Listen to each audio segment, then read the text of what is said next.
Hello friends, आज हम लोग मनुस्मृति का रचना काल देख लेते हैं कि मनुस्मृति के रचना काल का जो है कालक्रम क्या था, मतलब किस समय किस काल में इसकी रचना की गई थी। तो यहाँ पे आप देखिएगा, ये जो है आपको कार दिख रहा है, ये कार नहीं होगा, ये काल लिखा हुआ है। मतलब मनुस्मृति के काल के संबंध में क्या है, मतभेद है विद्वानों में। तो यहाँ पे आप देखिए, डॉक्टर बी सी सरकार कहते हैं कि इनका कालकर 150 वर्ष पूर्व रहा है। उसी तरह से डॉक्टर हंटर ये 600 वर्ष पूर्व मानते हैं। काल्डेल और एल्फिंस्टन इसको 900 वर्ष मानते हैं। कने जो कि एक भारतीय जो है भारतीय इतिहासकार हैं, उन्होंने जो है इसका जो है कालक्रम 2 शताब्दी वर्ष के मध्य काल की रचना इसको माना है। लेकिन अगर आप देखेंगे, जो सबसे इसमें मान्यता दी गई है वो मजुमदार और पुसालकर के द्वारा जो वर्ष बताया गया है उसे ही दिया गया है।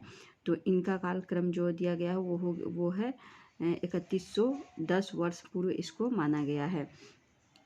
तो और आगे हम लोग देखते हैं कि क्या क्या है, तो इसके बारे में पढ़ते हैं।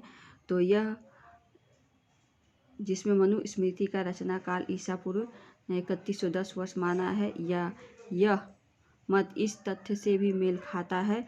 यहाँ पे भी ये मतलब यह होगा, यह मत इस तथ्य से मेल खाता है कि भारतीय परंपरा के अनुसार विद्वान पुरुष अपने आप को ग्रंथों का रचयिता न कहकर केवल ज्ञान का संदेशवाहक मानते थे।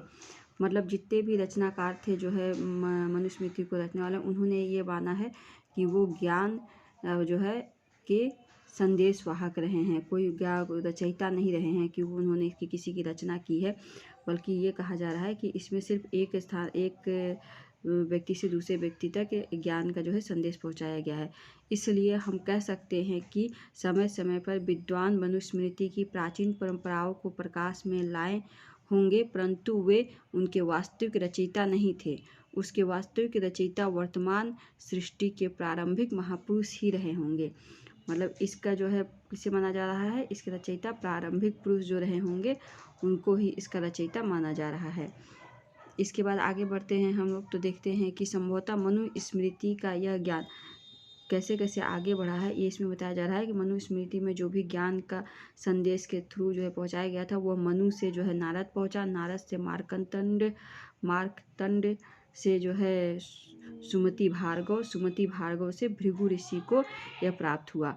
और अगर पूछा जाए कि मनुस्मृति के जो है संकलनकर्ता कौन है, तो मनुस्मृति के संकलनकर्ता जो है भृगु ऋषि हैं। ये मनुस्मृति के संकलनकर्ता जो है भृगु ऋषि हैं। आगे हम लोग बढ़ते हैं तो देखते हैं कि परंतु इस बारे में यह तथ्य ज्ञात नहीं है कि उन्होंने इसका संकलन कार्य कब किया था। मतलब ये तो मतलब इतिहास में बताया गया है कि मनुस्मृति के जो संकलन करता है वो भृगु ऋषि हैं, लेकिन जो है भृगु ऋषि ने इसकी रचना कब की थी, इसके बारे में कोई जानकारी नहीं मिलती है। इस प्रकार से अगर आप देखते हैं तो मनुस्मृति के अंतर्गत पहले जो है क्या था, 1,00,000 श्लोक था। फिर बाद में आगे चल के ये घट के जो है 1200 हो गया, और वर्तमान में आप देखेंगे तो वो 2694 श्लोक रह गया है। और इसके अध्याय कितने हैं, इसके अध्याय जो है 12 हैं। ये क्वेश्चन जो है यूपी पीजीटी और टीजीटी में ये क्वेश्चन पूछ चुका है कि जो है मनुस्मृति के कितने अध्याय हैं। तो मनुस्मृति के जो है 12 अध्याय हैं, ये आपको यहाँ पे दिख रहा है। मनुस्मृति के रचनाकार के संबंध में विद्वानों में भले ही मतभेद है एक ग्रंथ के रूप में, लेकिन इसकी श्रेष्ठता को सभी पक्ष निर्विवाद रूप से स्वीकार करते हैं। मतलब रचना काल कब हुआ इसके बारे में तो मतभेद है, लेकिन यह एक बहुत ही इम्पोर्टेंट जो है ग्रंथ है, इसके बारे में जो है सभी पक्ष एक मत हैं। जैसे कि कीथ का आप देख लीजिए, उन्होंने ये स्टेटमेंट दिया है कि स्टेटमेंट वाइज क्वेश्चन जो है क्या है पूछे जाते हैं क्वेश्चन में। तो कीथ ने कहा है कि कीथ के अनुसार मनुस्मृति की तुलना सरलता से ल्यूक्रियटस के महाकाव्य से, किसके महाकाव्य से, ल्यूक्रेटियस है ये, यहाँ पे ये ऐसे क्रेटियस होगा, क्रेटियस के महाकाव्य से की गई है। साथ ही साथ इसमें जीवन दर्शन का भूतपूर्व वर्णन है। नीचे का देख लीजिए, ये बहुत ही जो है इम्पोर्टेंट लग रहा है, क्योंकि नीचे ने इसकी जो है मनुस्मृतियों को बाइबल से भी अच्छा माना है, जबकि बाइबल को जो है ईसाई धर्म में सबसे महत्वपूर्ण बुक मानी जाती है। लेकिन जो है इन्होंने कहा है कि मनुस्मृति बाइबल के से भी बेहतर जो है पुस्तक रही है। मैकेंजी ब्राउन जो है कहते हैं कि पाश्चात्य विश्व के अनुसार मनुस्मृति अपने प्रकार का श्रेष्ठ ग्रंथ है तथा यह हिंदू कानून का सर्वाधिक प्राचीन ग्रंथ है।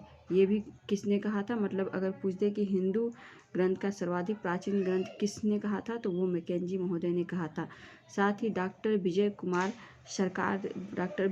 सरकार ने भी इसे जो है डॉक्टर विजय कुमार सरकार ने इसे मनुस्मृति में वैज्ञानिक और समाज शास्त्र की दृष्टि से राज्य सिद्धांत का प्रतिपादन किया है।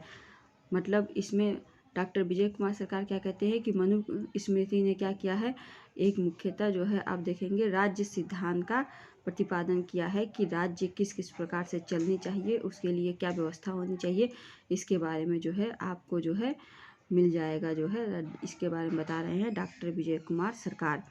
इसके बाद जो है आगे हम लोग बढ़ते हैं, तो आगे आप देखेंगे संभवतः सर्वप्रथम मनु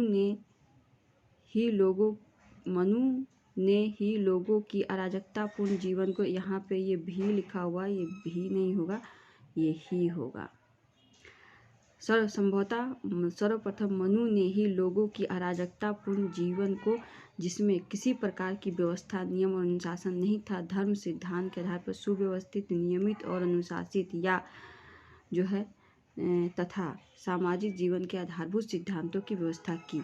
मतलब इसमें ये कहा जा रहा है कि जो है इससे मनुस्मृति की जब तक रचना नहीं हुई थी तब तक जो है समाज क्या था, वो बिल्कुल अव्यवस्थित था। मतलब जैसे आप कह सकते हैं पाषाण काल की संस्कृति में, या जैसे भी जानवरों की कोई व्यवस्था, कोई संस्कृति नहीं होती है, मतलब संस्कृति तो होती है लेकिन कोई सभ्यता नहीं होती है, उसी प्रकार से जो है जब तक मनुस्मृति की रचना नहीं हुई थी तब तक जो है था। लेकिन जब मनुस्मृति की रचना हुई तो हमारा जो मानव जाति और समाज क्या हुआ, एक व्यवस्थित ढंग से चलने लगा। इस प्रकार से अगर आपको मेरी ये वीडियो अच्छी लगी हो तो प्लीज़ चैनल को सब्सक्राइब कर लीजिएगा, और हाँ, नेक्स्ट नोटिफिकेशन पाने के लिए बेल आइकन को ज़रूर प्रेस कर दीजिएगा, और शेयर भी कर दीजिएगा और लाइक भी कर दीजिएगा। Thanks, bye bye.